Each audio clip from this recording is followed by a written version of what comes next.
안녕하세요. 소개받은 화학부의 임종태입니다. 한 가지 좋은 소식을 알려드릴 텐데요. 제가 아까 긴장이 돼서 밖에 담배를 한 대 피고 있는데 눈이 오고 있더라고요.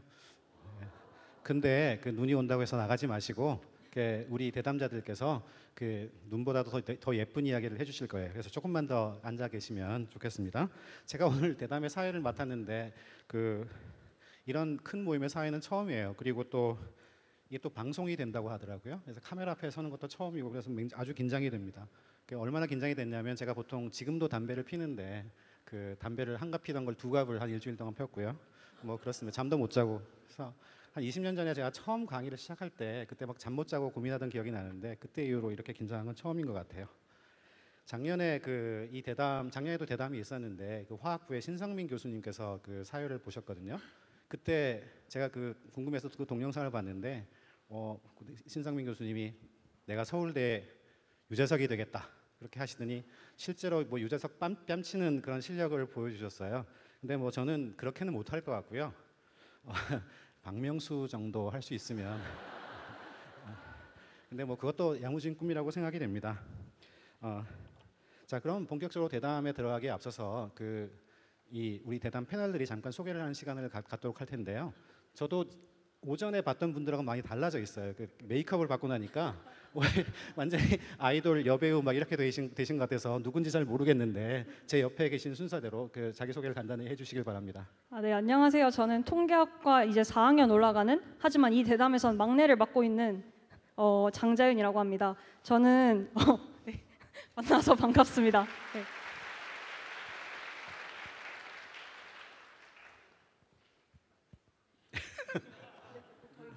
예. 네. 저는 통계학에 대해 좀 더 깊이 있는 이해를 하기 위해서 수학을 복수 전공으로 그리고 컴퓨터를 부전공으로 공부하고 있습니다. 네, 잘 부탁드립니다. 네. 네, 안녕하세요. 생명과학부의 부교수로 재직 중인 이지영이라고 합니다. 반갑습니다. 본 대담 프로그램은 보통 이렇게 젊은 교수님들을 모시고 한다고 들었는데 제가 이 중요한 자리에 이렇게 젊지도 않은데 이렇게 초대를 받아서 굉장히 영광이고 좀 쑥스럽습니다. 2012년에 서울대에 와서 식물 시스템 유전학 연구실을 열고 학생들과 연구하고 있습니다.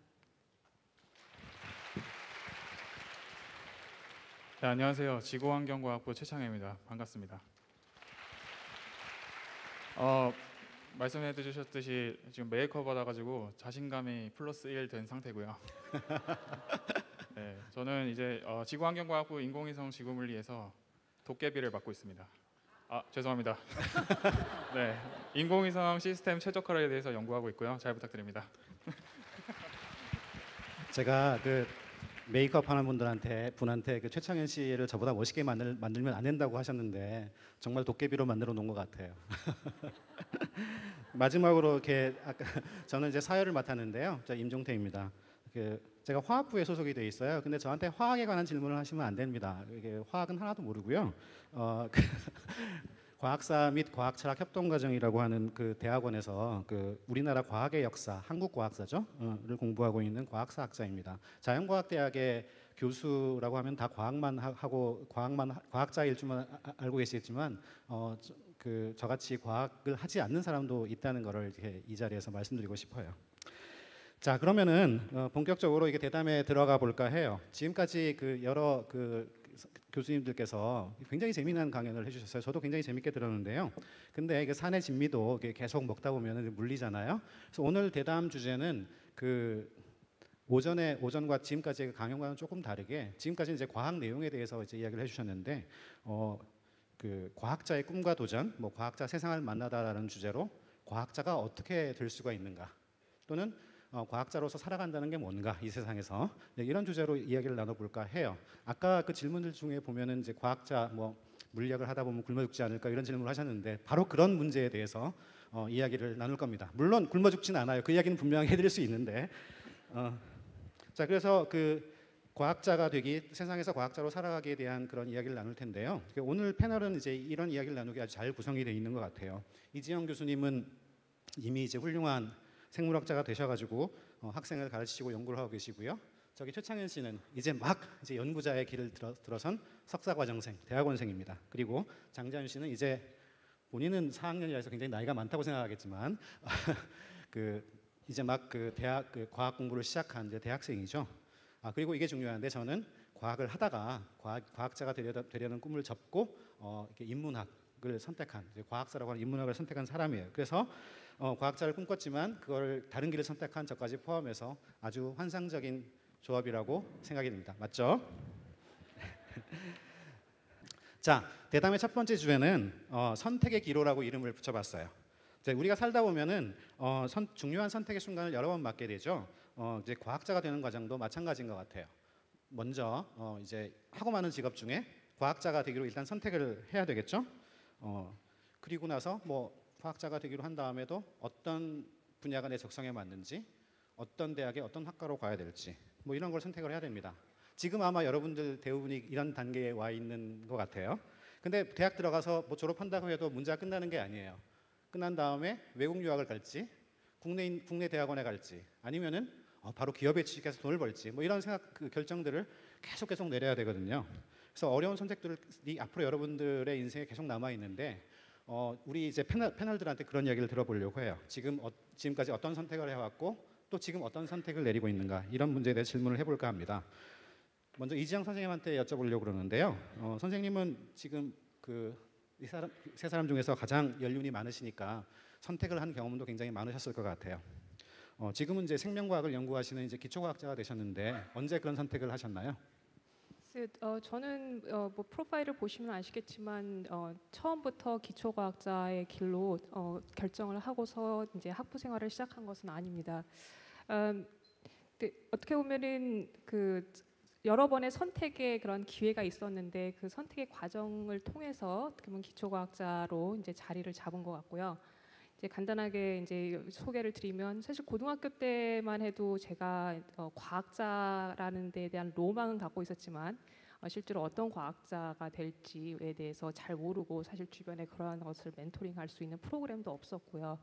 그래서 어떻게 보면은 과학에 대해서 관심이 있었고 그러면서 이제 생물학과 화학이 좀 재미있다 생각해서 이런 것을 이제 같이 접목시키는 응용 학문으로 이제 농업생명과학대학의 농학과에 진학을 해서 학부와 석사를 마쳤습니다.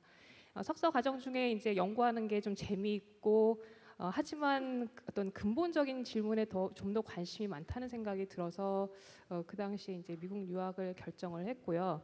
그래서 이제 캘리포니아 주립대학 중에 하나인 UC 데이비스에서 이제 식물학의 박사 과정을 거쳐서 그쪽에서 이제 식물의 발달과 진화라는 주제로 해서 이제 박사 논문을 작성을 했습니다. 그렇게 하면서 이제 많은 박사 학위자들이 거치는 경로로 이제 포스트학을 이제 듀크 대학에서 하면서 역시 기초 학문 쪽으로 가게 되고 또 어떻게 하다 보니까 이제 미국의 코넬 대학교에 있는 보이스 톰슨 인스티튜트라는 곳에서 이제 제 나름대로 연구 생활을 시작을 하면서 이제 기초 과학의 길을 계속 가게 되었고요. 이러다 보니 이제 서울대학교 자연과학대학에서 또 기초 생물을 가르치는 그러한 좋은 기회를 얻게 되었습니다. 예, 그러니까 이지영 선생님도 보면은 원래 이렇게 기초과학, 이렇게 생물학을 하실 생각은 아니었고 응용 학문을 선택하셨다가 하다 보니까 이제 좀 더 근본적인 그런 생명과학의 탐구를 하시고 싶으셔서 이렇게 전공을 이렇게 바꾸신 거라고 볼 수가 있겠네요. 사실 그런 점에서는 저도 비슷하죠. 이제 원래 물리학자가 되려고 이렇게 물리학과에 들어왔다가 결국 이제 학부 4학년 때 다른 분야로 이렇게 과학사라는 분야로 바꿨거든요. 최창현 씨는 지구 환경과학을 선택을 하셨는데 이제 언제 어떻게 그렇게 그런 선택을 하셨나요? 네, 저 같은 경우는 이제 제가 중학교 시절에 수마트라에 엄청나게 큰 쓰나미가 있었는데 그때 10만 명 이상의 사상자가 나왔고 그래서 그런 걸 보면서 좀 자연재해라던가 이런 부분에 대해서 관심을 갖게 되었어요. 그래서 계속 그쪽 방향으로 공부하다 보니까 자연스럽게 이제 전공도 이쪽으로 선택을 하게 됐고요. 또 지구과학을 선택했는데 되게 운이 좋게도 제가 물리랑 화학에 소질이 없었더라고요. 그래서 참 잘 맞는다라고 생각을 했습니다. 그러니까 최창현 씨는 뭐 이미 중학교 때 지금의 길을 선택을 해서 지금까지 변함없이 이렇게 계속 공부를 해오고 계신 분이죠. 그런 점에서는 저랑 이지영 선생님과는 좀 다른 것 같아요. 근데 최근에 아주 중요한 인생의 선택을 하셨다고 들었는데 유학을 가실 생각이라고요? 예. 네, 그래서 이번 여름부터 독일의 항공우주 연구소에서 아마 박사과정을 시작할 것 같고요. 음. 그래서 이제 저도 여기까지 오는데 많은 선택이 있었는데 많은 학생들이 계속 공부를 하려면은 보통 미국 유학을 많이 생각하잖아요. 저도 마찬가지였고 MIT라던가 아니면 뭐 하버드라던가 이런 좋은 학교에서 좀 공부를 해보고 싶다라는 생각도 있었고 친구들도 이제 거기서 잘하는 학생들을 보면서 굉장히 부러웠는데 점점 이렇게 학부를 들어오고 대학원에 들어오고 하니까 그런 부분들이 많이 이제 생각이 바뀌더라고요. 꼭 항상 좋은 학교에서 공부하는 게 중요한 게 아니고 좋은 연구를 하려면 이제 좋은 환경과 좋은 선생님들이 계시면 된다라는 생각으로 좀 많이 바뀌었고요.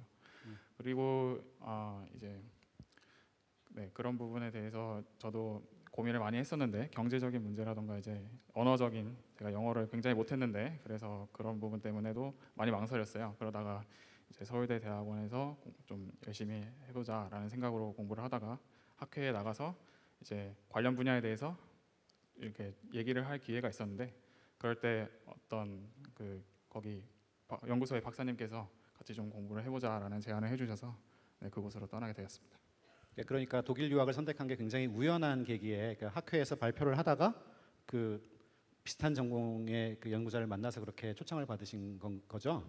네. 예. 그러니까 그러고 보면은 그 인생의 선택지라고 하는 게 이렇게 미리 정해져 있는 게 아니라 여러분들 굉장히 고민을 많이 하실 텐데 그 열심히 노력을 하다 보면은 이렇게 그 우리가 의도하지 않았던 생각하지 않았던 그런 선택지들이 계속 열리는 게 인생인 것 같아요. 이제 그 최창현 씨의 그런 걸 잘 보여주는 것 같습니다. 독일 어디로 유학을 가시나요? 독일의 미넨 지방입니다. 미넨 지방이요? 네. 부럽습니다. 예. 맥주와 소세지가 그립네요. 예. 그렇습니다. 한번 놀러 가겠습니다. 자, 그러면 이제 마지막 우리 대다의 막내 통계학과의 장자윤 씨에게 이야기를 들어볼까 하는데요. 뭐 자기는 나이가 많이 들었다고 생각하시는 것 같지만 바로 몇 년 전에 고등학생이었죠. 그래서 그때의 기억이 아주 생생할 것 같아요. 그래서 어떻게 해서 통계학을 선택하게 되었나요? 네, 저는 어렸을 때부터 수학을 정말 좋아했습니다. 근데 오늘 강연 들어보니까 많은 분들이 그런 고민을 하고 계시는 것 같은데 수학으로 굶어 죽을 거라 생각을 했어요. 수학을 전공하면. 그래서 수학을 제가 전공하는 것은 약간 다른 문제라고 생각을 했습니다. 그래서 계속 진로 선택을 미루다가 이제 고등학교에 들어가니까 진로가 내가 진학해야 하는 과와 뭐 장래희망을 쓰라고 하더라고요. 그래서 결국은 빈칸으로 담임 선생님께 찾아갔는데 담임 선생님께서 너가 수학을 좋아하면 수학과를 가야지 왜 다른 고민을 하느냐 이렇게 말씀을 하셨습니다. 근데 그때 저한테 뭐 수학과를 가면 된다고 말을 직접적으로 해준 사람이 없어서 그랬는지 모르겠는데 뭔가 자신감이 생겨서 그러면 나는 목표를 수학과로 잡아야겠다 결심을 했습니다. 그래서 그렇게 목표만 세우고 끝난 건 아니고 제 역량을 개발하기 위해 많은 노력을 했습니다. 근데 교수님이 질문하셨듯이 저는 통계학과잖아요. 그래서 통계학을 어떻게 선택하게 됐냐면 약간 수학은 너무 순수하다고 생각을 했어요. 그래서 통계학은 뭔가 제가 가진 문과적 역량을 같이 융합해서 좀 더 실용적으로 사용할 수 있지 않을까 생각해가지고 통계학을 선택하게 됐고 지금은 매우 만족하는 상태입니다. 그래서 지금 대학 와서 느끼는 것은 그러니까 재능이란 것이 정말 만약에 있다면 좀 더 수월하게 그 공부를 해 나갈 수 있겠지만 결국 중요한 것은 의지를 가지고 포기하지 않고 붙들고 있을 수 있는 그런 게 아닌가 싶습니다. 그래서 여러분들도 만약에 진로를 선택할 때 재능에 대한 고민도 물론 되시겠지만 내가 끈기 있게 그리고 즐겁게 할 수 있는 길을 선택하면 좋은 결과를 얻을 수 있을 것이라고 믿습니다. 네. 예, 굉장히 좋은 말씀을 해주신 것 같아요. 그러니까 우리가 뭔가를 선택하려고 할 때 자기가 좋아하는 건 맞는데 문제가 뭐냐면 과연 내가 그걸 잘할 수 있을까 이런 생각을 해서 이렇게 고민을 하는 경우가 많죠. 여러분들 중에 지금 그런 거 고민하는 분들 되게 많죠. 솔직히 말씀해 보세요. 왜냐하면은 특히 다른 사람들이 주위에 잘하는 학생들이 너무 많이 보이거든요. 아까 김범준 교수님 강연하실 때 오전에 누가 첫 번째 질문하신 분 그 질문에 굉장히 좋은 질문, 제가 봐도 좋은 질문인 것 같은데 그런 질문하는 걸 보면은 야 괴물 막 그러면서 내가 저런 거 할 수 있을까 막 이런 자신감이 없어지는 거 굉장히 많아요.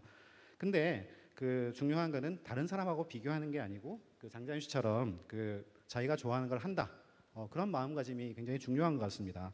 그렇게 하고 나면은 수학을 좋아하지만 수학보다 자기에게 문과적 취향에 더 잘 맞는 통계학이라고 하는 분야를 선택하는 그런 마음의 여유도 생길 수 있는 것 같아요. 자, 지금까지 간단하게 오늘 그 이 대담에 대해서 더 질문이 있으시면 조금 뒤에 질문의 기회를 드릴 테니까 그 마음속에 좀 준비해 주시기 바랍니다. 지금까지 이제 선택의 기로라는 화두로 이제 우리 세 분의 이제 과학자, 예비과학자 이야기를 들어봤는데요. 지금부터는 이분들이 과학을 선택하신 다음에 이제 과학을 좀 더 알아가게 되는 과정에 대해서 이야기를 해보려고 해요. 그래서 대담의 두 번째 주제는 과학이란 무엇일까? 과학을 알아가는 즐거움이라고 정해보았습니다. 자, 근데 이제 이 마당에서는 이 세 분의 이야기를 듣기 전에 제 이야기를 조금 하려고 그래요. 왜냐하면은 제가 이제 그 학부 때 과학을 하지 않기로 결정을 했는데 그게 뭐냐면은 이제 학부에 들어와서 과학에 대해서 좀 더 알게 되면서 이 과학이라고 하는 게 저랑 맞지 않는구나 하는 걸 깨달았기 때문이죠. 그래서 제가 원래 물리학과에 들어왔는데 물리학하고 첫사랑을 한 거예요. 근데 성격 차이로 그냥 한 몇 년 하다가 깨진 거죠. 보통 많이 일어나는 일이죠. 예.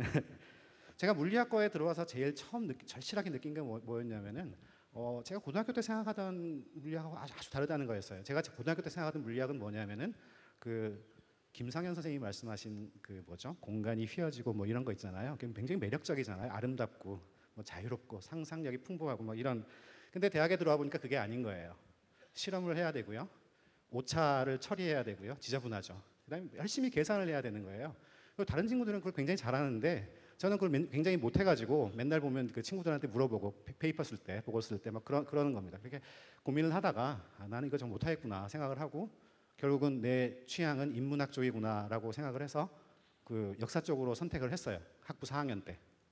근데 여전히 첫사랑에 대한 미련은 남았던 거죠. 그 과학 보통 그렇잖아요. 첫사랑은 끝까지 죽을 때까지 잊지 못한다고 하는데 그래서 그 인문학 쪽에서도 과학의 역사에 대해서 그러니까 첫사랑의 인생 내력을 뒷조사하는 거죠. 나를 버린 첫사랑에 대해서 그거를 이제 제 이 미래의 직업으로 선택을 하게 된 겁니다. 그래서 저는 굉장히 만족스럽습니다 지금. 자 그런데 그 이 세 분들은 저하고는 다르게 계속 과학을 좋아하시고 계속 과학을 공부하고 계신 분이죠. 그러니까 첫사랑하고 깨지지 않고 계속 그 사귀고 계신 드문 분들이라고 볼 수가 있습니다. 그래도 이제 그 계속 사귀다 보면은 이전에 알지 못했던 새로운 모습들을 발견하게 되는 경우가 있는데요. 이제 이번엔 순서를 바꿔가지고 장자윤 씨한테 먼저 이야기를 들어볼게요. 그렇죠? 그러니까 고등학교 때 생각하던 것과 이 대학에 들어와서 공부하는 게 어떻게 다르던가요?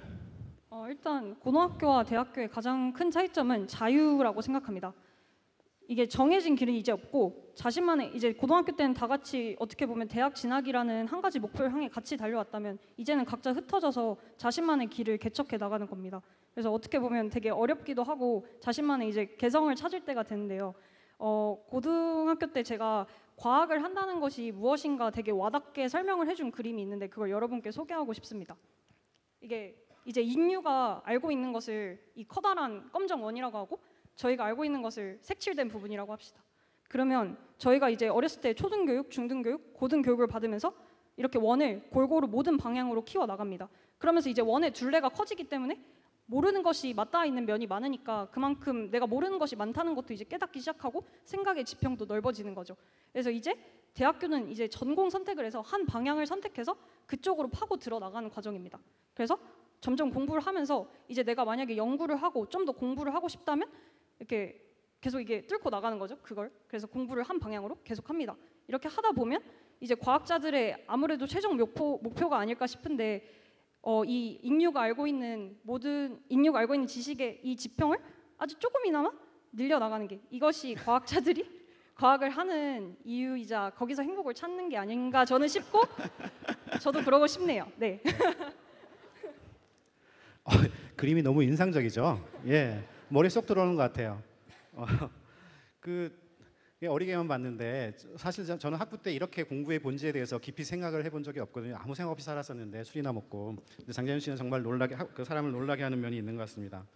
근데 잘 생각해 보면 처음에 이야기할 때 대학에서 하는 공부의 본질은 자유다.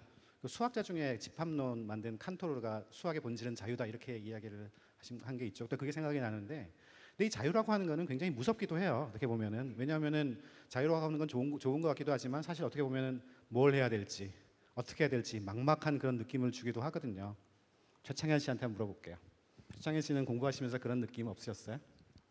네. 제가 이제 대학원에 처음 들어왔을 때 느낀 느낌이 이제 그런 것들이었는데 처음에 대학원 들어와서 1년 정도 굉장히 힘들었어요. 그 자유가 이제 더 크게 주어졌고 그러다 보니까 제가 선택할 게 많아지다 보니까 무섭고 또 이제 방황하게 되고 이렇게 되더라고요.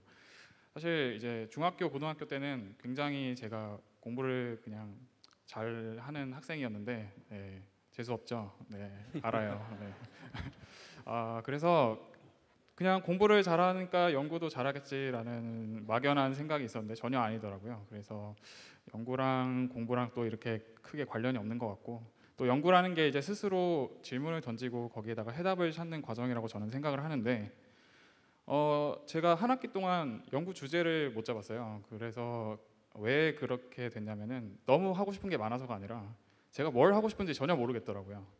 그래서 이제 그런 것들이 저에게 큰 슬럼프로 다가왔는데 그런 것들을 이제 연구실 생활을 하면서 좀 잘 이겨내고 또 이제 지금은 연구 주제를 잡아서 레이더 위성의 어떤 최적화된 조건이라는 연구를 하고 있는데 간단히 설명해드리자면 이제 여러분들 셀카 찍을 때 얼짱 각도 이렇게 찾는 것처럼 위성에서도 그 지구를 얼마나 예쁘게 볼 수 있는 그런 각도를 찾는 거죠. 네, 지금 그래서 그런 부분에 대해서 연구를 하고 있습니다.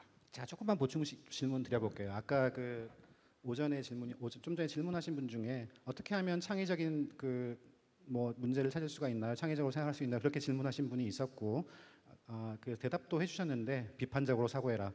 너무 어려운 대답이죠, 대답도. 근데 표창희 씨는 어떻게 그 연구 주제를 찾았어요? 구체적으로 누가 뭐 선배가 제안을 해줬나 아니면 교수님께서 하라고 했나? 정말 이 질문에 대답이 될 수 있을지 모르겠는데 하다 보니까 찾아졌습니다. 그냥 사실 원래 이걸 연구하려고 한 게 아니라 네. 그냥 이것저것 해보는 과정에서 이제 이 부분이 재밌네 하고 이제 들어가다가 여기가 안 돼 있구나 고 발견해서 그 부분을 이제 연구하게 됐어요. 예, 그렇습니다. 그러니까 열심히 하다 보면은 그 길이 보인다는 거겠죠. 그러니까 지금 최창현 씨는 지금 과학자가 되기 위한 한 가지 중요한 관문을 석사 과정에서 거치신 것 같아요. 그러니까 그 과학자라고 하는 게 아까 그 이준호 선생님도 말씀해 주셨지만 주어진 문제를 풀이하는 사람이 아니라 아무도 생각하지 못했던 중요한 문제를 찾는 사람이다, 과학자가. 그래서 최창현 씨는 지금 그런 문제를 하나 찾은 거죠. 또 중요한 거는 최창현 씨가 찾은 문제가 뭐 생명의 본질, 뭐 우주의 비밀, 뭐 이런 거창한 것만이 아니라 위성 사진을 예쁘게 찍는 방법, 이런 아주 구체적인 현실적인 문제일 수 있다는 것도 많은 과학자들이 이제 그런 연구를 하고 있는 거죠. 그것도 굉장히 생각해 볼 만한 일인 것 같아요. 자, 최창현 씨가 이제 막 연구자의 길을 들어선 사람이라면 이정 선생님은 그렇게 보이지는 않지만 수십 년 동안 연구를 이미 해오신 분이시죠. 언제부터 그 연구의 즐거움을 아셨나요? 또 지금 하시는 연구도 좀 약간 소개를 해주시면 좋을 것 같아요. 최채연 씨하고 장자연 씨 얘기를 들어보니까 참 저는 늦가기 과학자라는 생각이 드네요. 그러니까 두 분이 이렇게 구체적으로 어떤 과학의 방법에 대해서 말씀을 하시니까 앞으로의 과학의 미래가 더 밝아질 거란 생각이 듭니다. 사실 저 같은 경우에 처음에 과학에 입문했을 때에는 기초과학에 입문했을 때에는 과학을 하는 것 자체에 대한 어떤 애정이나 아니면 뭐 어떻게 해야지라는 그러한 정확한 아이디어가 있었다기보다는 그냥 과학자가 되는 것 자체에 대한 결과에 대한 집착이 더 컸던 것 같아요. 근데 이제 처음에 이제 박사 과정을 들어가서 이제 저희 지도 교수님이 항상 점심을 좀 같이 드시면서 이렇게 계속 우리가 같이 잔디에 앉아가지고 얘기를 할 때 뭐 그동안에 새로이 나온 어떤 분야의 이야기들, 그다음에 뭐 학회에 가서 들은 어떤 새 소식, 그다음에 뭐 본인이 어떻게 생각하면서 흥미롭다고 생각한 어떤 토픽들 같은 것들을 계속 얘기를 하시면서 저한테 뭐 이거에 대해서 어떻게 생각하니? 그다음에 또 네가 관심 있는 게 뭐냐? 뭐 이런 것들에 대해서 굉장히 구체적인 질문들을 많이 하셨거든요. 그때마다 이제 처음에는 정말 너무 긴장이 돼가지고 맨날 등에서 식은땀이 이렇게 줄줄 흐르는 그러한 이제 경험을 이제 시작을 했는데, 그러니까 결국에는 처음에 과학을 하는 방법에 대해서 잘 몰랐던 거죠. 그러면서 하지만 결국에는 계속해서 거기에 대해서 제가 이제 그것을 피하기보다는 실제로 그 주변에 있는 어떤 내용들을 좀 더 자세히 읽어보고 탐구하면서 실제로 거기에서 깨달은 것은 그것이 어떤 교과서적인 우리가 알아야 하는 내용일 수도 있지만 실제로 거기에 대해서 질문을 던져야 하는 경우도 많이 있다는 거. 그리고 그렇다면은 거기에 대한 다른 어떤 비판적 판단을 통해서 그 이후에 어떠한 식의 대안들이 필요한가에 대해서 구체적으로 이렇게 그 생각을 해보는 그러한 사고 실험의 과정들이 이 과학에 있어서 굉장히 중요하다는 것을 이제 어떻게 보면 체득하는 그런 과정이었습니다. 그래서 굉장히 사실은 그 부분에 대해서 감사하게 생각을 하고 그리고 사실 제 성격인지는 모르겠지만 바로 이러한 어떠한 그 내용들을 들여다보고 그 다음에 생각해보고 그 다음에 다시 구체적으로 제가 조금 다른 생각들을 도출해내는 과정이 굉장히 재미있다고 생각이 들었어요. 그래서 그 과정에서 어떻게 보면 과학의 재미를 느끼기 시작한 것 같습니다. 그래서 실제로 그 과정에서 앞으로 오랜 기간 동안 내가 연구를 하게 된다면 어떤 질문을 던질 것인가에 대해서도 좀 고민을 해보는 기회를 갖게 되었고요. 그래서 지금까지 가지고 있는 질문 중에 하나는 결국에는 진화의 과정에서 실제로 어떤 식으로 이제 유전자의 선택이 이루어졌을까라는 것들을 저는 식물을 대상으로 연구를 합니다. 특히 구체적으로 식물의 뿌리를 가지고 연구를 하고 있는데요. 식물의 뿌리는 보통 여러분이 볼 수가 없기 때문에 땅 속에 숨어 있어서요. 그래서 보통 숨겨진 hidden half라고 얘기를 하죠. 그래서 보통 식물은 동물과 달리 이제 무한 생장을 합니다. 생애 주기를 통해서. 그래서 그 과정에서 지상부도 많이 자라지만 지하에 있는 뿌리도 계속해서 성장을 하거든요. 바로 그 성장의 원천이 되는 과정에 대한 어떤 뭐 유전자 조절의 네트워크에 대해서 풀어가기 위한 연구들을 저는 관심을 가지고 하고 있고 그 과정에서 바로 식물이나 아니면 그 다세포 생물이 가지고 있는 그러한 어떤 진화 속에 숨겨진 어떤 보존과 다양성에 대해서 이해할 수 있기를 희망을 하고 있습니다. 예, 감사합니다. 지금 세 분의 얘기를 들어보니까 그 과학에 대해서 깨닫는 과정이 그 나이에 반비례하는 것 같아요. 장자윤 씨는 공부의 본질은 자유다. 가장 심오한 말씀을 해주셨고 최창희 씨는 이미 석사 과정 때 창의적인 연구 주제를 선택하는 방법에 대해서 깨달았다 이렇게 말씀해 주셨고 이지영 선생님은 박사 과정에 가서야 그 사실 보면 이게 저는 이지영 선생님을 디스하려고 하는 게 아니라 이게 사람마다 이게 뭔가 자기의 길을 찾고 자기가 하는 일에 재미를 느껴가는 그 나이의 편차가 좀 차이가 있을 수가 있는 것 같아요. 그래서 자기 동료들, 자기가 나이가 비슷한 동료들하고 너무 자기를 비교하지 말라는 그런 교훈도 분명히 되는 것 같습니다. 이해하시죠, 이지영 선생님? 로입니다. 네. 자, 지금까지 이제 그 우리 세 분의 그 패널들이 과학을 하는 즐거움에 대해서 좀 더 깊이 알아가는 과정을 가지고 이야기를 나눠봤습니다.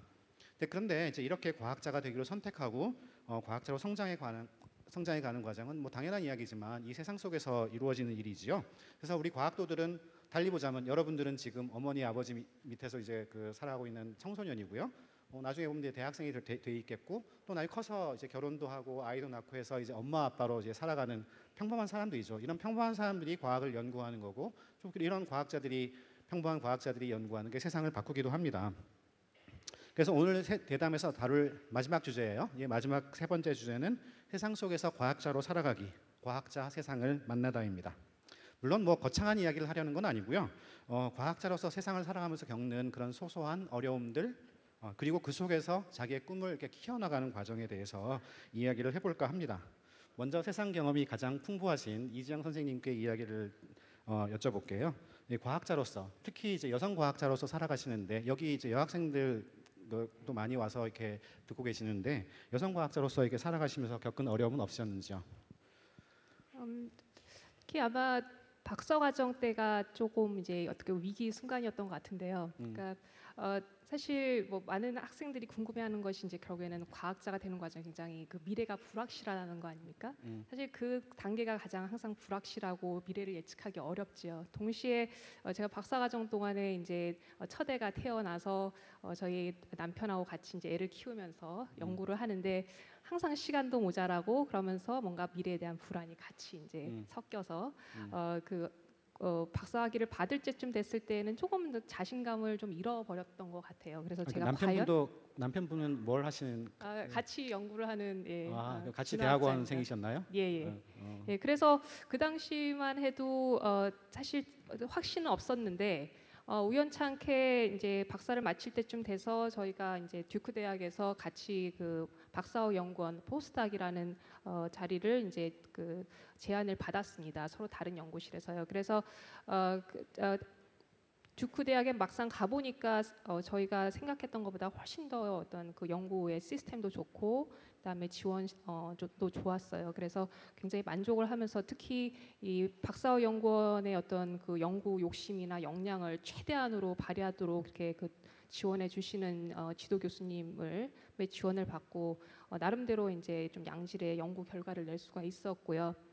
그러다 보니 이제 그 어떻게 보면 조금 더 순조롭게 그 이후에 제 나름대로의 독립적인 연구들을 이제 그 어떻게 보면 셋업해 나가는 그러한 과정들을 거칠 수 있었던 것 같습니다. 예. 저도 그 첫애가 박사과정 1학년 때 태어났어요. 그래가지고 그 공부하면서 애를 물론 제 아내와 같이 이제 키우는 건데 굉장히 힘들었던 기억이 납니다. 그래서 인생이라고 하는 게 이렇게 공부만 하는 게 아니라 보면 이제 아기도 키워야 되고 또 뭐 여러 가지 어려운 일들이 많고요. 그래서 그런 문제를 고민하다 보면은 막 그 다른 길로 그 가기도 하게 되고 막 그런 것 같아요. 이제 우여곡절이 많죠. 그러니까 그 과정에서 단지 이제 공부만 하는 게 아니라 그 공부를 하는 과정에서 가족이나 친구들 다른 사람들의 도움도 많이 받게 되는 것 같아요. 근데 제 생각에는 그 가족이나 친구의 도움만 필요한 게 아니라 기관의 도움이 필요합니다. 이 자연과학대학에 지금 여성 교수님, 여성 학생, 여성 대학원생들이 많이 있거든요. 학장님도 여기 계신데 그 여성 과학도들을 위해서 많이 배려를 해주시기를 지금 간곡히 부탁을 드리겠습니다. 선생님은 지금까지 이제 그 과학자로 살아오시면서 당연히 이제 뭐 그 생명 현상에 대해서는 뭐 뿌리에 관한 그 연구를 하신다고 하셨는데 더 깊이 많이 알게 되셨겠죠. 근데 그 자연 세계 말고 인간 사는 세상에 대해서 좀 더 그 얻게 된 통찰, 뭐 삶의 지혜 같은 것은 없으신가요? 제가 과학자로 생활을 하면서 특히 여기에 대해서 굉장히 그 애정을 가지고 있는 이유 중에 하나가 과학을 학자로서의 삶 자체가 어떻게 보면 세상을 이렇게 배워가는 과정이기 때문이라고 생각을 합니다. 아무래도 이렇게 좀 장기간 동안 제가 이제 그 미국의 여러 곳에서 이제 살면서 새로운 동료들과 이웃 친구들을 만나게 되고 그들이 이제 때로는 뭐 다들 미국인이 아니라 또 서로 다른 나라에서 온 분들도 있고요. 또 학술대에 나가면은 그곳에서도 이제 또 여러 다양한 배경을 가진 분들이 이제 오시거든요.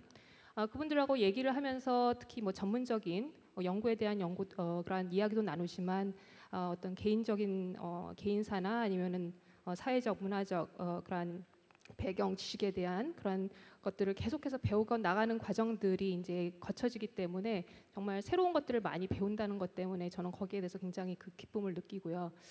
그리고 특히 한 가지 느끼는 것은 이제 제가 개인적으로 어떤 그런 지리적인 환경에 대한 지식이 사실 별로 없음에도 불구하고 그렇게 다양한 그러한 그 배경을 가진 분들하고 이제 조금 얘기를 기본적인 어떤 도덕적인 기준이나 가치 판단을 가지고서 얘기를 나누다 보면은 상당히 많은 공감대를 형성하는 것을 느낄 수가 있습니다. 그래서 특히 어떻게 보면은 그렇게 서로 다른 나라에서 오신 분들하고 얘기를 할 때 때로는 그것이 분쟁 지역에서 이렇게 오신 분들도 있을 수도 있고 이러한 어떻게 보면 사회적인 어떤 정치적인 이슈들이 있을 수도 있지만 또 과학자들 사이의 대화는 그런 것을 뛰어넘어서 서로 공감대를 형성할 수 있는 그런 기회를 마련하기 때문에 나름대로 어떻게 보면 민간 차원의 그런 어떤 외교적 역할도 할 수 있다는 그런 생각도 들고요. 새로운 것을 배워 나가게 되고 그래서 그러한 것들이 상당히 저한테는 기쁨으로 다가옵니다. 또 한 가지는 이제 제가 아무래도 이렇게 여성 과학자이기 때문에 좀 더 여성 과학자들과 교류를 하는 기회들을 더 많이 갖게 되는데 예를 들어서 이제 여기는 지금 그 제가 최근에 이제 조그만한 미팅에 가서 사실 저랑 같이 포스닥을 한 그런 친구들을 오랜만에 만나서 같이 사진을 찍었어요. 근데 보시다시피 두 분만 남자분이고 다 여성분들입니다. 그 중에 가장 젊은 가운데 있는 분을 빼고는 모두 미국의 대학에서 지금 자리를 잡은 교수들이에요. 그래서 그러면서 이제 저희가 얘기를 하는 것들이 처음에 연구실을 셋업하고 그리고 출산과 육아를 같이 한 친구들이 상당히 많은데 그렇게 하면서 어떻게 이제 그것들을 다 병행하고 그러면서 성공적으로 자기 연구도 할 수 있느냐라는 것들 많이 얘기를 하게 되고요. 그러면서 이제 나름대로 결론들도 이제 내리게 되는. 그래서 서로 이제 그런 서로 다른 배경을 갖고 있음에도 우리가 이러한 공감대를 형성할 수 있다는 점에서 참 기쁘게 생각을 하고 특히 이제 이 과정에서 한 가지 이제 중요한 어떤 그 제 삶의 교훈이라 하면 특히 그 제가 과학자로 이제 길을 선택을 했을 때 그것이 뭐 타인이 이제 저에게 그렇게 하라고 얘기를 했다기보다는 제가 나름대로 관심이 있고 그러면서 선택을 했습니다. 주도적으로. 그렇게 해서 살다 보니까 글쎄요, 비교하기는 좀 어렵지만 이렇게 남이 선택을 해준 삶 또는 남이 보기에 좋다고 생각하는 삶으로 처음에 의도를 하고 간 그런 길이 아니기 때문에 거기에서 오히려 오는 만족도가 상당히 높은 것 같습니다. 그래서 한 가지 이제 새로운 길들을 계속 개척하실 여러분들께 말씀드리고 싶은 것은 아마도 여러분이 고민이 많겠지만 그 고민 과정에서 본인의 선택 굉장히 중요하다는 거 말씀을 드리고 싶습니다. 고맙습니다. 연륜만큼이나 굉장히 유익한 말씀을 많이 해주셨는데요. 이게 과학자로서 이렇게 그 연구자로서 성장해가는 과정과 인간으로서 성숙해가는 과정이 이제 같이 이루어지는 거다, 이런 그 요지의 말씀이신 것 같아요. 그리고 또 한 가지, 과학자가 되면은 결국은 한 가지 중요한 플러스가 있다. 재미. 그게 뭐냐면은 외국을 돌아다니면서 외국의 친구들과 사귀고, 그렇죠? 이런 경험이 사실은 뭐 과학뿐만이 아니라 그 공부를 하다 보면은 실제로 이제 그런 일들이 굉장히 많이 일어나고요. 제 주위에서 저를 가장 부러워하는 것도 보면은 너는 왜 이렇게 맨날 외국에 나가냐, 뭐 나가서 놀지, 막 이런, 실제로 많이 놀죠. 그래서 그게 그 과학을 공부하는 굉장히 중요한 그 재미일 수 있다는 것도, 그리고 그거를 뭐 민간 외교관이라는 말씀도 해주셨지만 그런 기능도 하는 거고요. 이제 그런 점에서 이 과학자라고 하는 가 되면은 그 보너스도 굉장히 크다라는 점을 제가 말씀을 드리고 싶어요. 자, 그럼 최창현 씨 이야기를 한번 들어볼게요. 최창현 씨는 이제 막 연구자로서의 길을 선택을 한 사람이기 때문에 뭐 지금까지 살아온 경험보다는 앞으로의 이제 미래나 꿈에 대해서 여쭤보는 게 더 맞을 것 같아요. 그렇죠? 네, 저 같은 경우는 이제 제가 고등학교 1학년 때만 해도 엄청 큰 꿈을 가지고 있었는데 제가 노벨상 받을 줄 알았어요, 진짜. 근데 저도 그렇습니다. 네.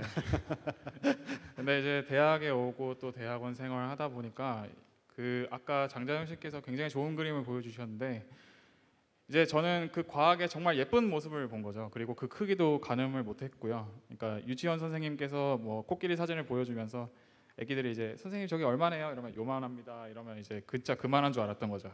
그래서 그게 점점 커지고 그러다 보니까 이제 제 거기에 위압감을 느끼다 보니까 좀 호불호라던가 이런 게 많이 시들해졌었는데, 근데 이제 제가 연구를 시작하면서 그런 생각들이 많이 줄어들었어요.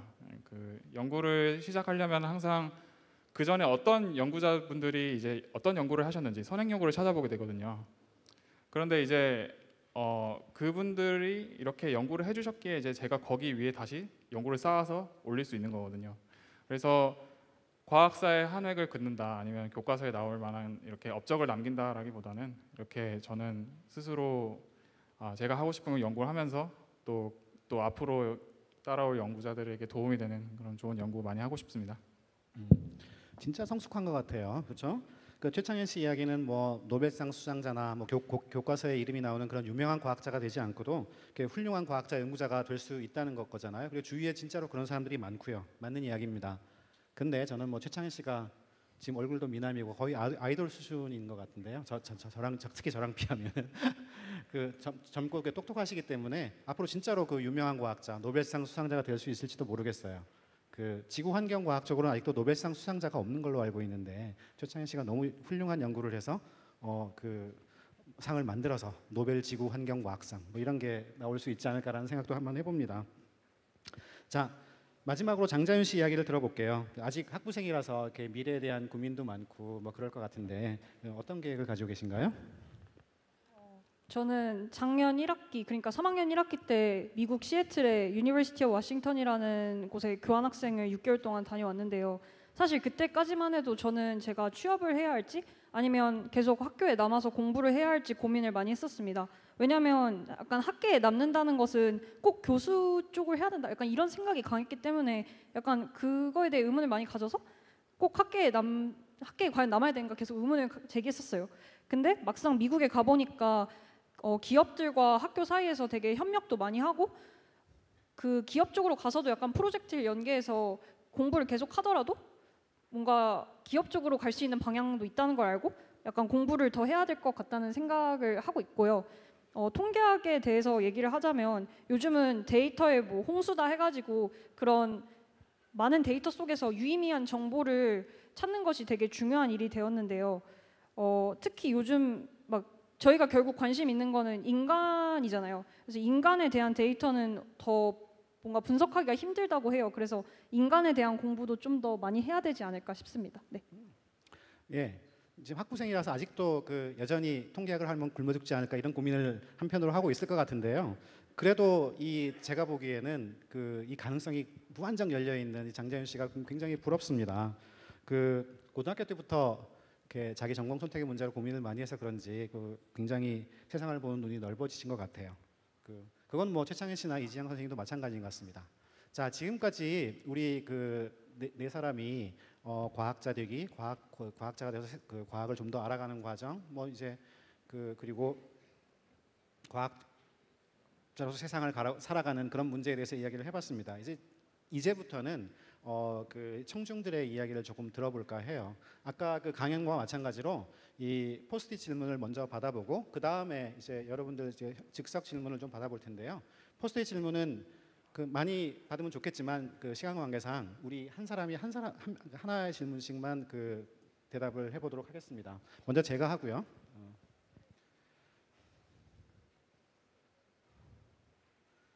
있어봐, 여기 아주 이상한 질문이 하나 있네요. 재미있는 질문인데 이거는 대답을 해야 될지는 안 해야 될지 모르겠네요. 서울대로 삼행시를 지어보세요. 이거 누가 질문한 겁니까? 손 들어보세요. 저기 계시네요. 제가 부탁드릴게요. 서울대로 삼행시 한번 지어보세요. 마이크 없으니까.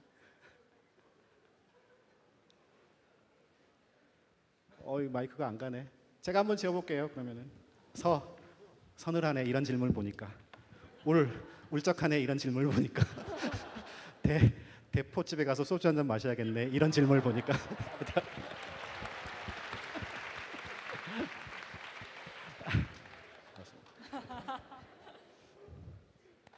제 질문을 하나 해볼게요.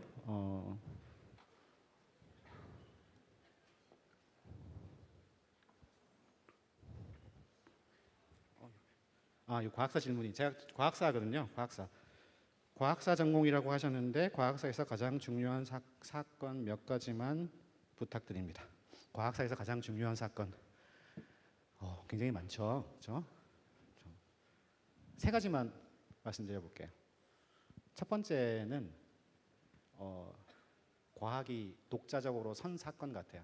제가 생각해 한 1500년에서 1600년 정도 그 유럽에서 일어난 사건인데 실험이라고 하는 그 방법론이 처음으로 과학에서 도입이 된 사건이라고 굉장히 오래된 기간이거든요. 딱 어떤 사건 이렇게 말하기는 어려운데 한 100년 정도에 걸쳐서 실험이라고 하는 건 아까 이준호 선생님도 말씀하셨다시피 자기 연구 대상을 조작을 하는 거거든요. 그러니까 세포를 바꿔본다거나 뭐 없애본다거나 해서 이제 자기 가설을 테스트하는 거죠. 그러니까 자연 세계를 조작해서 뭔가 이렇게 질문을 하고 대답을 얻는, 그러니까 자연 세계에 대한 질문을 던진 새로운 방법이죠. 그게 1500년, 1600년 사이에 등장을 했던, 그래서 실험 과학이라고 하는 게 그때 우리가 아는 화학, 물리학, 생물학 이런 분야들이 그때부터 등장을 하기 시작을 합니다. 그래서 사실은 그게 자연 과학의 탄생하고도 사실은 불러도 될 수 있는 사건인 것 같아요.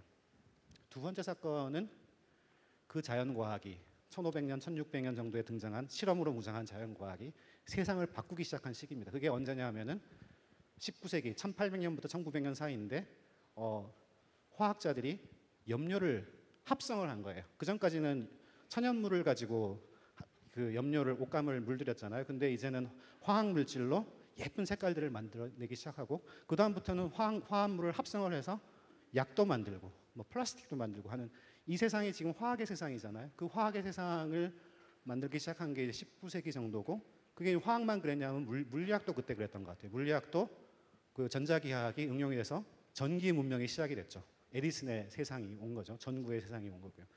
최근에 이제 생명공학을 통해서 세상을 또 바꾸고 있죠. 그게 1800년에서 1900년 사이에 다시 말하면 실험 과학이 세상을 바꾸기 시작한 사건이 그때인 것 같아요. 그 두 가지 사건이 굉장히 중요한 거고, 세 번째 사건은 뭐냐?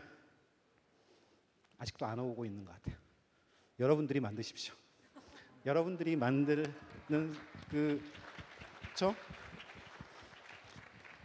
이 자연과학 공개 강연에 참석하신 여러분들이 나중에 훌륭한 과학자가 되어서 과학을 또 완전히 바꾸는 새로운 어떤 혁명의 주인공이 되시기를 바랍니다. 자, 다른 분들. 예, 혹시 장자연 씨.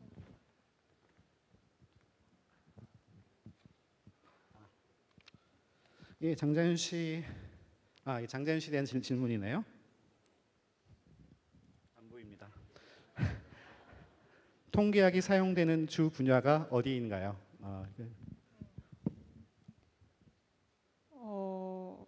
제가 고민을 하는 것은 사용되지 않는 분야를 찾기 힘들어서입니다. 진짜 요즘은 통계학이 되게 뭔가 좀 뜨는 학문인 것 같은데요. 가장 대표적인 최근의 예시를 들어보면 여러분들도 들어보셨을지 모르겠는데 그때 알파고라고 해서 그 기계가 드디어 인간을 바둑에서 이긴 사건이 있었잖아요. 그 알파고의 알고리즘도 사실은 이게 확률을 기반한 알고리즘이라서 통계학과 관련이 있고 뭐 굳이 이런 일들이 아니더라도 요즘 그냥 머신러닝이라고 해서 그냥 음성 인식이나 뭐 사람 얼굴 인식하는 그런 프로그램도 다 통계학을 베이스로 한 알고리즘이 많고 그냥 여러분들 사는데 그냥 뭔가 통계에 관련된 일들이 되게 많아요. 막 뭐라 해야 되지? 그냥 통계청에서 하는 사람들이 실생활에서 하는 일들도 다 통계랑 관련 있고 그래서 관련되지 않은 일을 찾기가 정말 힘들 정도네요. 네. 자, 질문에 대한 대답이 되셨나요? 통계학이 적용되지 않는 분야가 없다. 통계학과로 오라는 이야기죠. 자, 이지영 선생님은 어떤 질문을 고르셨어요? 오, 길다. 저는 식품 생명공학 또는 식물 농작물 개량에 관심이 있는 학생입니다. 선생님 원래 그 농업생명과학대학에 들어가셨다고 했잖아요. 그 비슷한 관심이신. 최근 GMO에 대해서 안 좋은 인식이 많은 가운데 개인적으로 장점들이 아주 많다고 생각하는데 교수님은 어떻게 생각하시는지요? 저는 대답 못합니다. 자. 그래서 이것을 이 자리에서 얘기하는 게 적절한가는 잘 모르겠습니다만 여러분이 지금 드시고 있는 대부분의 작물이 광이 넓은 범위에서 얘기하면 다 GMO거든요. 그러니까 결국에는 어떤 방식으로 GMO를 만드냐가 문제인데 그러니까 지금 현재 많이 사용하는 방법인 외래 유전자를 도입하는 기술이 이제 개발을 되면서 그때부터 본격적으로 GMO라는 말을 쓰기 시작을 했고요. 그 이전에는 보통은 많은 경우에 육종이라는 방법을 통해서 그러니까 결국에는 지놈 엔지니어링을 했습니다. 결국에는 생태와의 문제가 제일 문제가 될 것 같은데 그 부분에 대한 것들은 어떻게 보면 하나의 또 새로운 분야로 아까 그 한 학생이 질문을 했던 것 같아요. 강연 시간에. 그래서 계속해서 연구를 하고 계시고 거기에 대한 어떤 논의들이 계속 진행이 되고 있어서 어떻게 보면은 어떤 생명 윤리적인 면에서 광의의 그런 논의가 진행이 되고 있어서 아직까지 정착은 되지 않았습니다만 적어도 그 GMO를 어떤 특정한 기술에만 한정시켜서 이해를 하는 것은 조금 협의의 어떤 이해가 아닌가라는 생각은 말씀을 드리고 싶습니다. 예, 감사합니다. 최창현 씨는 어떤 질문을 받으셨나요? 아까 자주 나온 질문과 개가 같은데요. 지구환경과학부를 나와서 할 수 있는 일에는 어떤 것들이 있나요? 다른 말로 하면 굶어 죽지 않을 수 있나요? 뭐 이런 이야기일지도 모를 것 같습니다. 저도 아직 고민 중인데요. 굶어 죽지 않는 방법을 좀 찾고 있는데, 네, 저희 연구실이 이제 인공위성 지구물리 연구실이라는 곳인데 굉장히 포괄적인 그런 주제들을 다루고 있어요. 그래서 어떤 분들은 이제 저기 북극이나 남극을 연구하시는 분들도 있고, 아니면 이제 바다 표면에서 해류가 어떻게 흐르는지, 아니면 해상풍이 어떻게 부는지 이런 걸 연구하시는 분들도 있고, 또 그 위성으로 이제 광산이 어디 있는지 이렇게 탐사하시는 분들도 계시고, 그런 것들을 하다 보면 이제 한국에도 굉장히 많은 좋은 연구소들이 있거든요. 극지연구소라던가 이제 지질자원연구소, 그 다음에 해양연구소, 이렇게 여러 가지 연구소가 있고 또 기상연구소도 있고요. 그리고 또 사실 이렇게 연구 쪽으로만 얘기하면 이제 이런 것들로만 한정할 수 있는데, 저기 그 회사 쪽으로 진로를 생각을 하신다면 이제 뭐 에너지를 이제 찾으러 다니는 물산 계열이라든가 뭐 이런 쪽으로도 많이 생각을 하시는 것 같고요. 네, 그래서 좀 굉장히 특이한 예지만 저희 학부 선배님 중에서 이제 저기 한석기라고 저기 축구 해설하시는 분들 계세요. 그래서 네, 어떻게든 다들 잘 먹고 사시는 것 같습니다. 네. 예, 오늘 저를 사회자로 이렇게 그 자연대 기획부학장님이 선정하신 이유도 꼭 자연대를 나와서 과학자만 되는 게 아니다라는 것도 보여주려고 그런 의도가 있었던 것 같아요. 근데 뭐 최창현 씨 이야기도 그 과학을 공부한다는 거는 학부에서 다 과학을 공부한다는 꼭 그 이후에 과학을 하지 않더라도 자기에게 굉장히 도움이 되는 경험인 것 같아요. 제가 과학사를 여전히 과학이 좋아서 하지만 그렇죠? 그러니까 저같이 과학사 저는 여전히 과학에 붙어 있는 건데 그 외에도 과학을 전공한 걸 응용을 해서 할 수 있는 일들이 무궁무진하게 열려 있다는 걸 아마 여러분들이 대학에 와 보시면은 알게 될 거라고 생각이 됩니다. 자, 이제 그 현장에서 여러분들 직접 질문을 한번 받아보려고 해요. 오늘 대담에 관한 질문이 이제 주가 되면 좋겠지만 뭐 혹시 오전이나 지금까지 있었던 강연에 대한 질문 또는 개인적인 고민에 대한 질문도 좋습니다. 손을 들어주시면은 손을 들어주세요. 저기 가운데 예, 그 남학생 안경 쓴 남학생 예. 자 마이크 갑니다. 잠깐 자기 소개해 주시고요. 네, 상문고등학교 이제 3학년 올라가는 우상엽이라고 합니다. 네, 제가 물리하고 지구과학에 관심이 있어가지고 공과대학 아니면은 자연과학대로 가려고 하는데 두 가지를 선택해야 되는데 만약에 수능 볼 때 원서를 쓸 때까지 선택을 못 한다면은 양자택일을 해야 되는데 어떻게 해야 될지를 몰라가지고 질문을 드리겠습니다. 굉장히 어려운 질문인 것 같아요. 근데 제 생각에는 그 이지영 선생님은 원래 그 공대는 아니지만 농업생명과학대학으로 가셨잖아요. 지금 그 자연과학대 교수로 계시고 좀 대답을 해주실 수 있으실까요?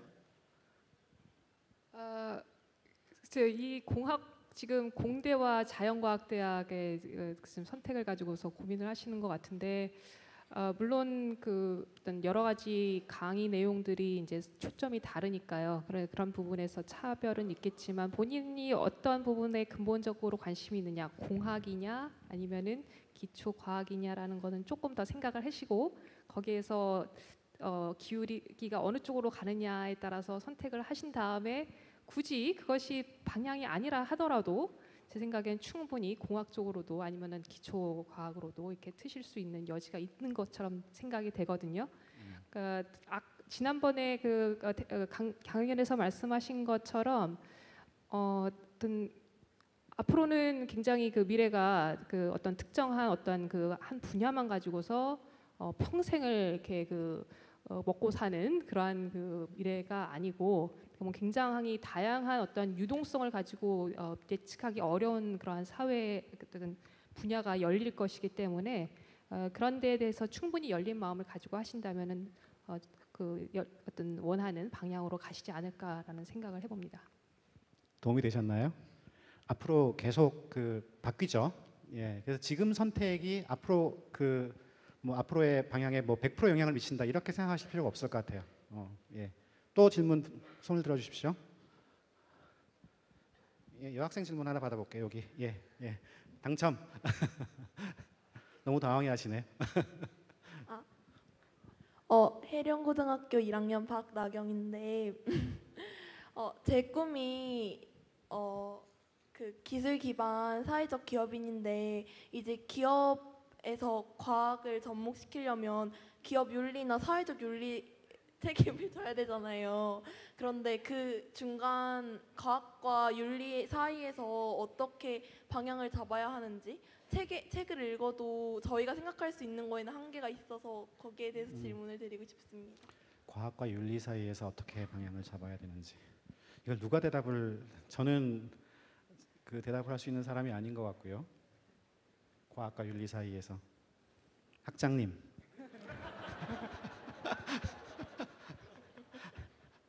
예.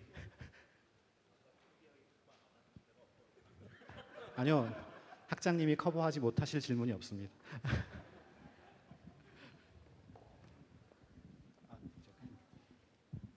자, 자연대 학장님께서 직접 대답을 해주시겠습니다.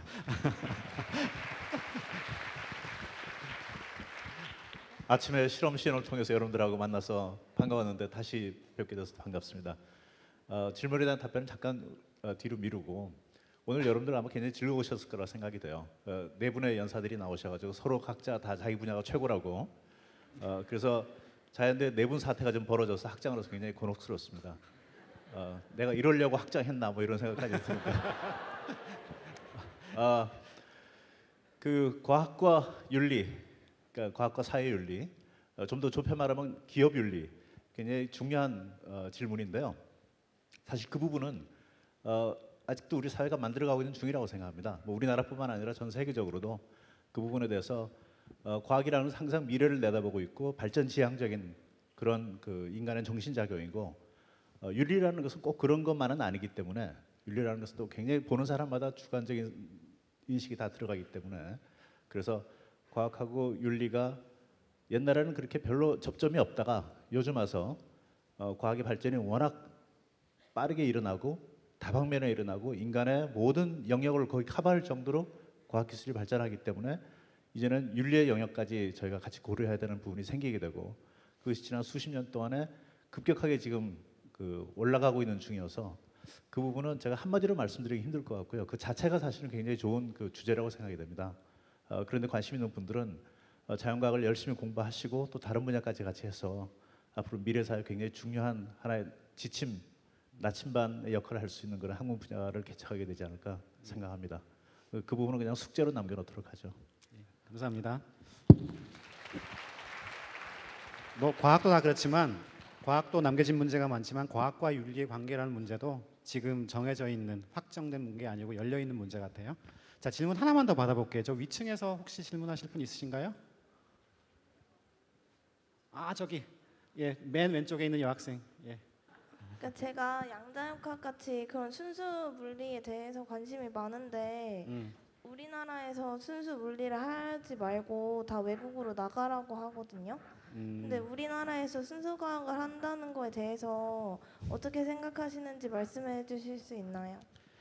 자, 우리나라에서 순수 과학을 할 수 있느냐, 해도 좋으냐, 이제 그런 문제죠. 네. 예, 순수 과학을 하려면 외국으로 가야 되느냐.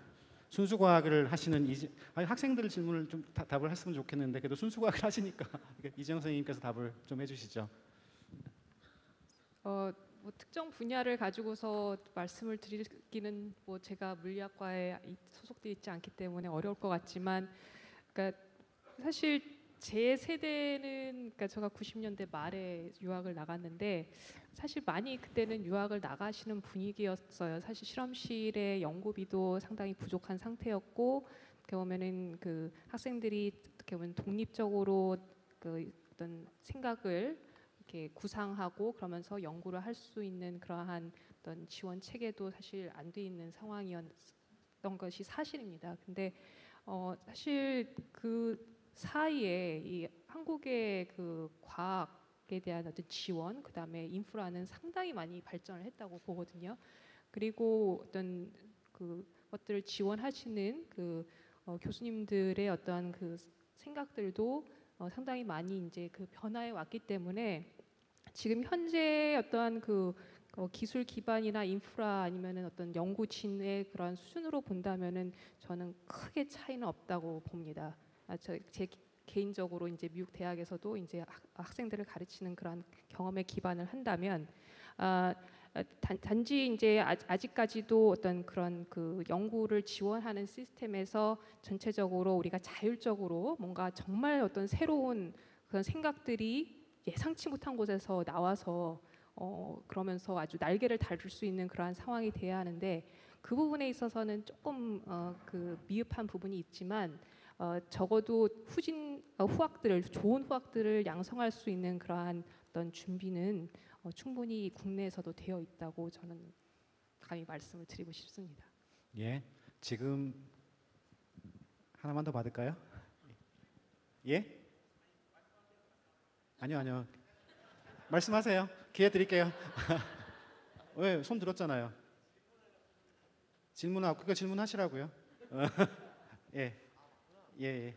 마무리하려고 했는데 너무 손을 번쩍 들어가지고 제가 멈칫했습니다. 자, 마지막 질문입니다. 진짜 죄송합니다. 예, 해령고등학교 이제 3학년 올라가는 김성문입니다. 아, 3학년이요? 네.